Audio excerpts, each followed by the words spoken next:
قصه جوانی جور جان باید دانی با دختر عاشق شدن این کاری پهلوانی گفتگو با تلفن رس شده است بر عاشقان بر کس عاشق شدم و او را محقول شدم از برای عاشقی در غم و اندوه شدم میده میده گپ زدم گپکایی نق زدم دختر دل بیافتن جایی با خوری کافتن برای یافتن من خود نقشه های ساختن همه کارا آغاز شد شناسایی پیدا شد در وقت شناسایی کنایی ها میا شد دخترک نامو چیای و علم گفت ملیکه ایتا نگه هوش کردم چشماش سایی تاریکه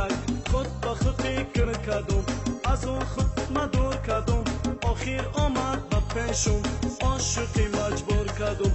رخساره هاش یا گوشک بریده تار موشک خودکش پسان کرده مرا سرگردان کرده چشمکاشا بیتره دخترک ما پای کرده با دقت نگاه کردم دختری که بود تره ملیکه گفت به عالم چرا اینقدر خاموشی با تو مگم ای یگید چی سیر رو میپوشی یک بچه خالصم در امنیت پالیسم آرزو و حفظ هایم به تگی خاک رفته است دنیا وفا ندارد با کی وفاگی کرده است بعدی گذشت روزها زی دنیا رفت حلیمه دیگر کسی نخواهد زی غم پر است دل من چه روز آمد بر سرم کجا شدی همسرم غمی دنیا کشیدم با گریه پیسرم چی ها میگی ای یگی پوشکته بر سر و گیر با تو یک سخن دارم با جانم دوست میدارم ملیکه بین چی ها کرد در دامی خود اجا کرد کارهای عاشقی شد از همه خوب جا کرد با راهی شیطانگری یگیت از کار آزاد کرد نقشه های ملیکه همراهی نو چلیکه فروخ این است اتنا چیز خواهد همانا با فرمانی اتنا میکشه پهلوانا از قفای کار شود نباید تسلیم شود نجیب گمانه دارد یگید باور ندارد مرا گوش کن ای یگید پوشکت در سرود گیر اتنا این ملیکه همراهی نو چلیکه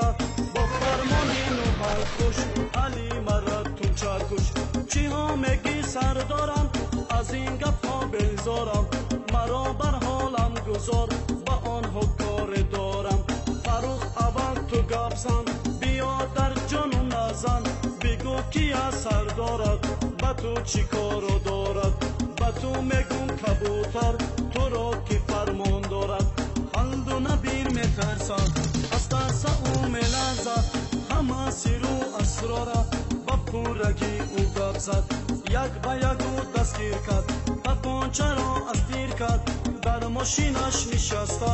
نوهنگوش را فکر کرد در آفیسی نوهنگوش پاسباناش یگید کش با حالی زاری خسته در پیشکش نشسته نوهنگوش گفت تو کیستی چرا اینجا می ایستی با تو حساب دارم با کس کار ندارم یگید غمی دیگر خود در راهی خود فریب خود از روی بے پروایی بطور که بسر خود از جایش خیز خندیده نوهنگوش را ندیده با قهر و غضب آمد از خفایش دویده نقشه هایش برباد رفت نوهنگوش بر خفا رفت از خفای نوهنگوش گروهی پالیسا رفت و جاشو در مسرکه در درونی تنکه نجیب من دو بگفت ببین افتی خنوکه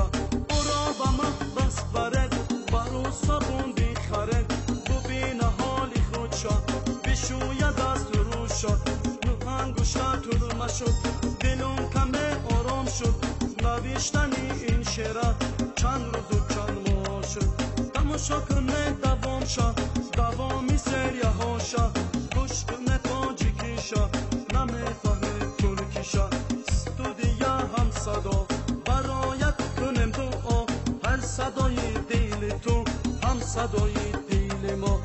شعر بود از دل و جان برای یار و دوستان. کسی خواهد گوش کند پارچه از حامیان. دوام دارد این قصه پول باشد در کیسه. فاهیم شعر نویسه